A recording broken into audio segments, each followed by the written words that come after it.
everyone, Assalamualaikum. It's me Samantha and welcome to my vlog channel and এইটা আমার first vlog. So hopefully তোমাদের ভালো লাগবে আমার first vlogটা. আমি ওইভাবে হয়তোবা তোমাদের কাছে অনেক কিছু প্রেজেন্ট করতে পারবো না, বাট তারপর আমি ট্রাই করেছি যতটুকু আমার কাছে ভালো লেগেছে আমি ক্যামেরায় বন্দি করতে পেরেছি সেটা তোমাদের সাথে শেয়ার করার জন্য। চলো চলে যাচ্ছি আমরা সুইডেনে।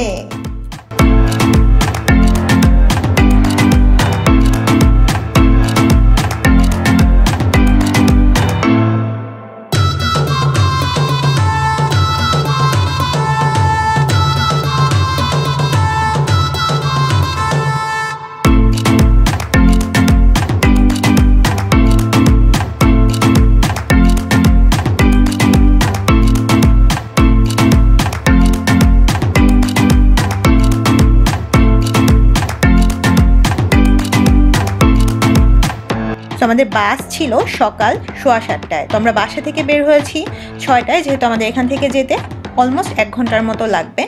আর সুইডেন যে ব্রিজটা, সেই ব্রিজটার উপর প্রচুর বৃষ্টি ছিল, তাই আমি ওই জায়গাটা ক্যাপচার করতে পারিনি। তো আমরা অলরেডি ওই ব্রিজটা ক্রস করে চলে আসছি আর এখন আমরা মালমো সিটির ভিতরে আছি। জায়গাটা দেখতে খুবই সুন্দর লাগছিল বাস থেকে।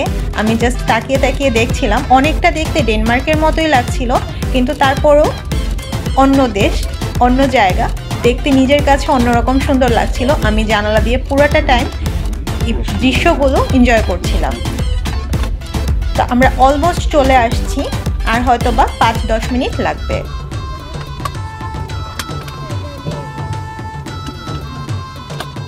এই তো আমরা চলে আসছি, আমাদের বাস স্টেশনে এসে থেমে গেছে। এখন আমরা নেমে যাচ্ছি বাস থেকে। এটা হচ্ছে মালমো সেন্ট্রাল স্টেশন, যেখানে থেকে আমরা একটু কফি খাবো, দেন আমরা প্ল্যান করব আমরা নেক্সট কোথায় যাচ্ছি এবং কিভাবে যাচ্ছি। তো এই বাসটাতেই আমরা এসেছি। এখন আমরা চলে যাচ্ছি স্টেশনের ভেতরে। এখানে মেইনলি আমরা ফ্রেশ হব, দেন 1 কাপ কফি খাবো আর ডিসিশন নিব যে কোথায় যাব। তার আগে আমরা অবশ্যই একটু নাস্তা করে নেব, কারণ বাসা থেকে যেহেতু অনেক ভোরে বের হয়ে চলে আসছি, তো আমরা নাস্তাটা ওভাবে করতে পারিনি। আর আমরা বাসা থেকেই নাস্তা ওভাবে নিয়ে আসছি, কারণ এখানে খাবার সম্পর্কে আমাদের কোনো আইডিয়া ছিল না কোথায় পাবো। আর যেহেতু না খেয়ে আসছি, তাই আমরা নাস্তাটা সাথে করে নিয়ে আসা। তো এখানে এখন একটু বসবো, আমরা বসে আমরা একটু ফ্রেশ হব, নাস্তা করব, দেন আমরা সিটি ট্যুরে বের হয়ে যাব। তো এখানে আমরা বসার জায়গা খুঁজছিলাম, কোথায় বসা যায় যেখানে একটু নিরিবিলিতে আমরা বসে প্ল্যান করতে পারবো, প্লাস আমরা একটু রেস্টও নিতে পারবো। আর বাইরে প্রচণ্ড ঠান্ডা, এটা আমরা অ্যাকচুয়ালি ইমাজিন করিনি, কারণ ডেনমার্কের ঠান্ডা অনুযায়ী আমরা এখানে এসেছিলাম ওভাবে প্রিপারেশন নিয়ে, কিন্তু তার চেয়ে এখানে অনেক বেশি ঠান্ডা। তো ইয়েস, আমরা ফাইনালি আমাদের বসার জায়গা পেয়ে গেছি। এখন এখানে আমরা বসে ফ্রেশ হয়ে দেন আবার আসছি। সো আমাদের প্ল্যান শেষ। এখন আমরা যাচ্ছি ফার্স্ট যে প্লেসটা আমরা দেখবো সেটা হচ্ছে টার্নিং ট্যুর। সো এখানে সবচাইতে ফেমাস নাকি এই বিল্ডিংটা। সো দেখা যাক, আমরা চলে যাচ্ছি এখন টার্নিং ট্যুর দেখার জন্য।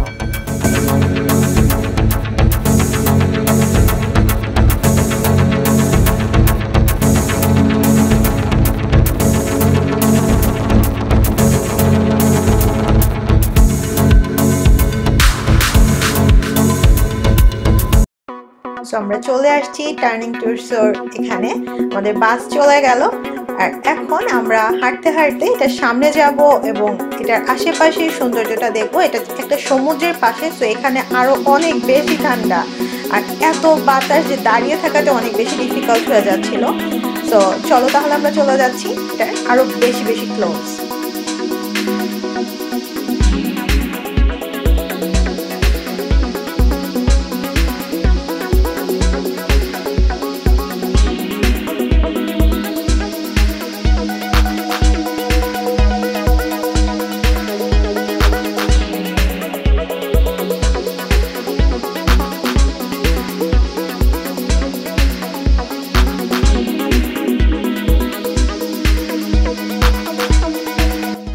এর পেছনে এখানে একটা চোখ দেখতে পাচ্ছ, এটা দেখে আমি ভয়ঙ্কর রকমের ভয় পেয়েছিলাম, কারণ এটা ব্লিঙ্ক করে, যেটা আমি জানতাম না।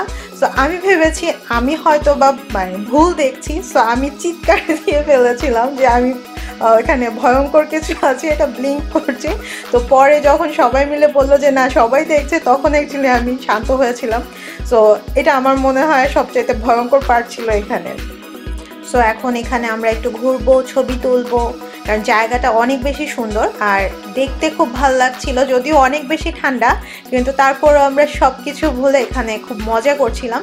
ছবি তুলতে খুব ভালো লাগছিল কারণ দৃশ্যগুলো খুবই সুন্দর। সো ইয়েস, আমরা এখন ছবি তুলবো, চলছে ফটোগ্রাফি, মডেল, ফটোগ্রাফার সবাই বিজি। তো চলো একটু ঘুরে ঘুরে দেখি আমরা এই জায়গাটা।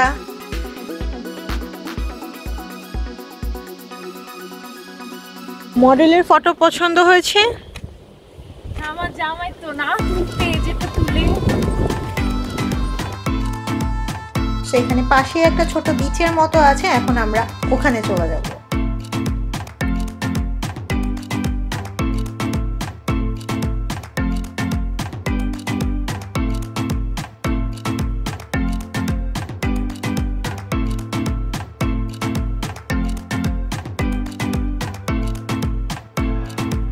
এখানে আর্টিফিশিয়াল ভাবে একটা লেক ক্রিয়েট করা হয়েছে এবং একটা ব্রিজ উপরে আছে।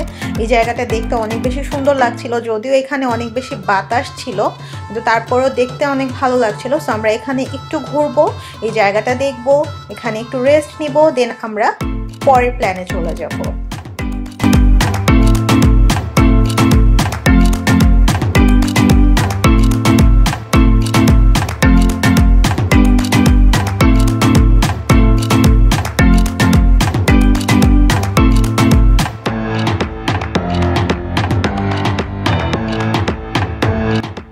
এই রাস্তাটা দিয়ে আমি ওই ঝর্ণাটা নিচে যেতে চেয়েছি, কিন্তু আমাকে অ্যাকচুয়ালি কেউ দেয়নি, কারণ সবাই ভয় পাচ্ছিল যে আমি পড়ে না যাই। সো এখানে আর যাওয়া হয়নি। সো এখান থেকে আমরা আবার উপরে চলে আসি, বাট আমার এই ইচ্ছাটা রয়ে গেছে। ইনশাল্লাহ আমরা নেক্সট টাইম গেলে এই ঝর্ণার নিচে আমি অবশ্যই যাব।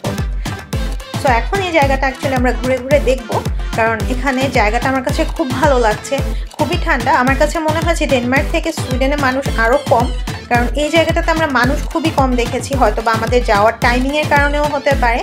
তো এখন আমরা এই জায়গাটাতেই ঘুরবো, ছবি তুলবো, মজা করব। সো চলো, এখানেই আমরা ঘুরছি।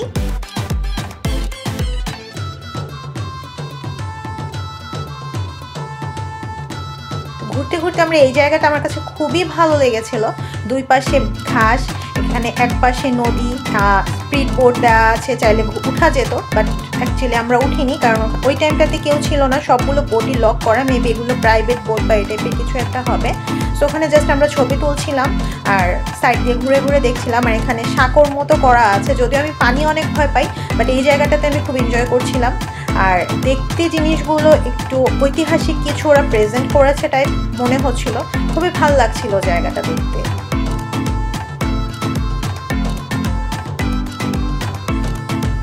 আরেকটা জিনিস যেটা মনে হচ্ছিল, এগুলো খুবই পুরানো, খুবই আগের। চলছে ফটোশ্যুট, মডেল দাঁড়িয়ে আছে, ফটোগ্রাফার একজন না, ফটোগ্রাফার এখানে আমরা দুইজন নিয়ে আসছি, দুইজনের পার্সোনাল ফটোগ্রাফার। তারা ফটোগ্রাফিতে বিজি ছিল, যদিও তারা মডেলের ছবি কম তুলেছে, সিনারির ছবি খুব বেশি তুলেছে। বাসায় এসে এটা দেখতে পেরেছি যে ক্যামেরা ভর্তি হচ্ছে আশেপাশের ছবি, সেখানে মডেল খুব কম ছিল। সো এই তো আমরা এখন ভিতরের দিকে যাচ্ছি। এখানে একটা রাজার প্রাসাদ বা এই টাইপের কিছু একটা আছে, আমরা সেটাকেই খুঁজে বের করার ট্রাই করছি। তো দেখা যাক সেটা কখন পাই আমরা। সো এখানে কিছু খাবারের দোকান ছিল, যদিও জানি না এটা হালাল কিনা, তাই জন্য আমরা এখান থেকে কিছু নিইনি। আর এখানে আশেপাশে অনেকগুলো সিনারির ছিল, ঐতিহাসিক কিছু হবে। সো আমরা বুঝতে পারছিলাম যে আমরা অ্যাকচুয়ালি রাইট ডিরেকশনেই যাচ্ছি, হয়তো বা সামনেই আমরা রাজার প্রাসাদটা পেয়ে যাব। সো ইয়েস, এখানে অনেক মানুষ দেখা যাচ্ছে, যাচ্ছে প্লাস আসছে, এবং সামনে রাজার প্রাসাদও দেখা যাচ্ছে। তো আমরা রাইট ডিরেকশনেই আসছি। আর এই জায়গাটা ট্যুরিস্ট প্লেস হবে। সো এখানে অনেক মানুষ ছিল, যেটা আমি এতক্ষণ মানে সুইডেনে দেখিনি। সো এখানে মানুষজন দেখে ভালো লাগছিল, প্লাস এই জায়গাটা একটু অন্যরকম সুন্দর, একটু নিরিবিলি, প্লাস দুই পাশে একটু রাজা রাজা ভাব মনে হচ্ছিল, আমি ভাব নিয়ে হাঁটছি। সো এই জায়গাটা আমি খুব এনজয় করছিলাম, খুবই ভালো লাগছিল। সো চলো আমরা চলে যাচ্ছি রাজার প্রাসাদে।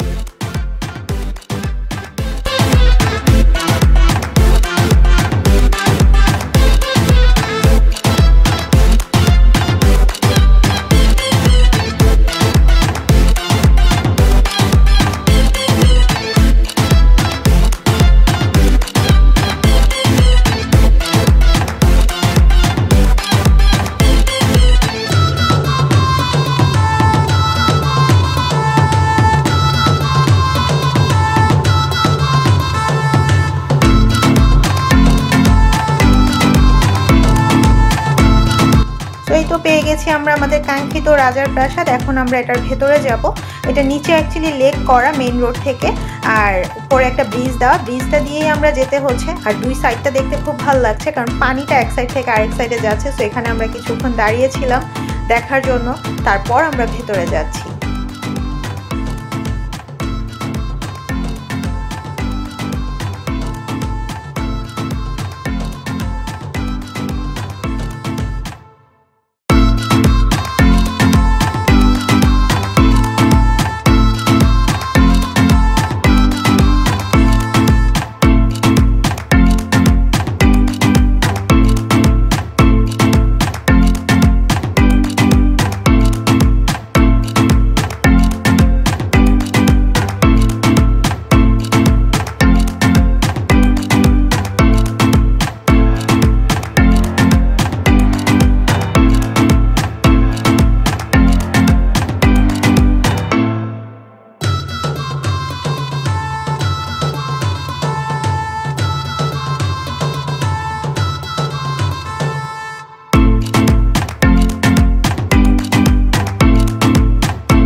ঘুরতে ঘুরতে আমরা একদম পিছনে চলে আসছি, আর এখান দিয়ে বের হওয়ার আর কোনো জায়গা নেই। তো এখন আমাদেরকে আবারও ব্যাকে যেতে হবে। এই জায়গাটা দেখতে সুন্দর, কারণ এখানে পুরো একটা পাহাড়ের মতো ঘাস দিয়ে ভরা, সবুজ, কিন্তু এখানে বের হওয়ার কোনো রাস্তাই নেই। তো এখন আমরা আবার ব্যাকে চলে যাব।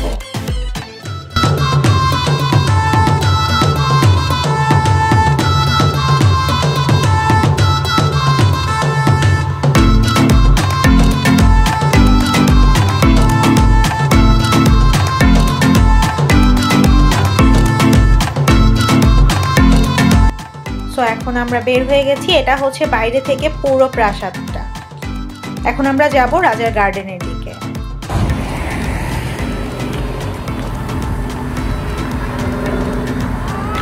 সো এখন আমরা যাচ্ছি মেইন ক্যাসেলের দিকে যাব। মেইন ক্যাসেলটা একটু সামনে। তখন আমরা ছিলাম এখানে, যেটা আগের ক্যাসেলটা। আমিও এত কিছু হিস্ট্রি জানি না, সো বলতে পারছি না, বাট সামনের ভিউটা অনেক সুন্দর। আমি এর ভেতরে ক্যামেরা নিয়ে যাওয়া যাবে কিনা I don't know, but I will try to show you.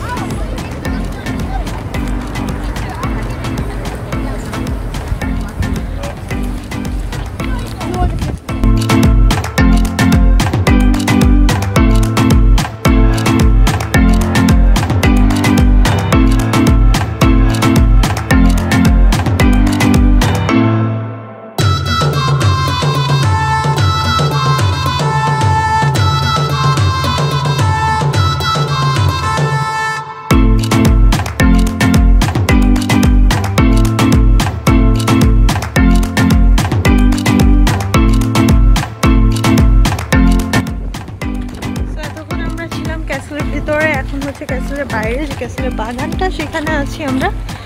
এখন যাবো হচ্ছে ক্যাসেলের ভিতরে যে বাগানটা, ওটার ভিতরে আমরা ঘুরবো কিছুক্ষণ। অ্যান্ড এরপরে আমরা যাবো হচ্ছে লাঞ্চ করতে। জানি না কোথায় লাঞ্চ করতে যাব, নিয়ে যাবে। সো দেখা যাক। ভেতরে যে আমি আবারও দেখাচ্ছি। প্রচন্ড রকমের ঠান্ডা, প্রচন্ড রকমের ঠান্ডা।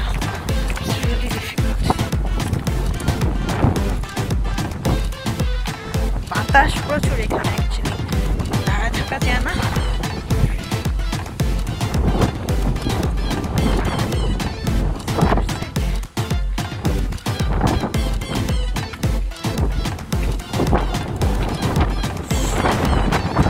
এত বাতাস কেন এখানে?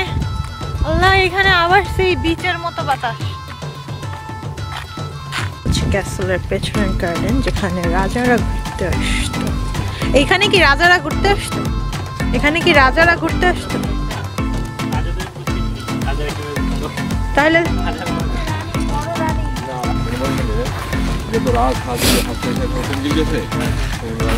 এখানে কি রাজারা রানী নিয়ে ঘুরতে আসতো নাকি একা আসতো? কেন রানী নিয়ে?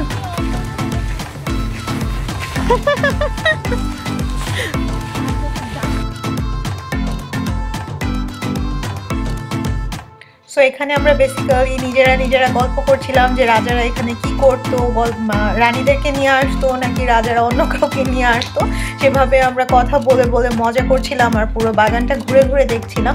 বাগানটা বিশাল বড়, এটা অ্যাকচুয়ালি 1-2 ঘন্টায় ঘুরে দেখে শেষ করার মতো না, বাট আমরা ভাবছিলাম এটা খুব ছোট, কিন্তু আমরা সময়ের কারণে যেহেতু আমাদের রিটার্ন টিকিটও করা ছিল তাই আমরা ওভাবে পুরো বাগানটা ঘুরে দেখতে পারিনি। আমরা 1 ঘন্টার মতো এর ভেতরে ঘুরে যতটুকু দেখতে পেরেছি ততটুকু দেখে চলে আসছি।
বাগান ঘুরে আমরা অনেকক্ষণ ঘুরে আশেপাশে অবশেষে একটা ইন্ডিয়ান রেস্টুরেন্ট পেয়েছি যেখানে আমরা আমাদের লাঞ্চটা করব। তো এখানে এই এরিয়াটাতে অনেকগুলো রেস্টুরেন্টই আছে ইন্ডিয়ান, কিন্তু আমরা অ্যাকচুয়ালি এই জায়গাটা খুঁজে পাচ্ছিলাম না। সো অলমোস্ট আধা ঘন্টার মতো আমরা ঘুরে অবশেষে এই রেস্টুরেন্টটা পেয়েছি এবং এখানে একজন বাঙালি ভাইয়ার সাথে আমাদের পরিচয় হয়েছিল। সো এই তো খাওয়া দাওয়া করে আমরা আমাদের বাসের এখানে চলে আসছিলাম, কারণ আমাদের বাসের টাইম হয়ে গিয়েছিল। আর যেহেতু আমাদের বাসের টাইম ছিল তাই আমি এই জায়গাটা রেকর্ডও করতে পারিনি, ব্যাক করাতে একটু তাড়াহুড়া করে আমাদেরকে এখানে আসতে হয়েছে। তো এই তো আমাদের ছিল সুইডেন মালমো ট্যুর। ইনশাল্লাহ আমরা আবারও যাব, কারণ আমরা বুঝতে পারিনি অনেক কিছুই হয়তো বা আমরা বাদ দিয়ে চলে আসছি ওই জায়গাটা। যখন আমরা বাসে উঠলাম তখন দেখলাম আবারও বৃষ্টি শুরু হচ্ছে। তো আমরা লাকিলি যে টাইমটা সুইডেনে ছিলাম পুরো টাইমটাই বৃষ্টি ছিল না, যাওয়ার টাইমে বৃষ্টি পেয়েছি এবং বাসে ওঠার পর আবারও বৃষ্টি শুরু হয়েছিল। সো আর কিছুক্ষণ লেট করলে হয়তো বা আমাদেরকে ভিজে ভিজে আসতে হতো। সো ইয়েস, এখন আমরা জাস্ট আমাদের বাসার উদ্দেশ্যে রওনা দিয়েছি। আমাদের বাসায় আসতে আসতে অলমোস্ট 6টা বেজে গিয়েছিল। সো এই তো আমার ফার্স্ট ট্রাভেল ব্লগ কেমন লাগলো অবশ্যই জানাবে কমেন্ট বক্সে, এবং আমার জন্য দোয়া করবে। আর আমার চ্যানেলটা যদি ভালো লাগে তাহলে সাবস্ক্রাইব করবে। আমি ট্রাই করবো এখন থেকে রেগুলার তোমাদের জন্য নিউ কিছু ব্লগ দেওয়ার জন্য। আশা করছি ভালো লাগবে। তো আজকের মতো এ পর্যন্তই, টাটা।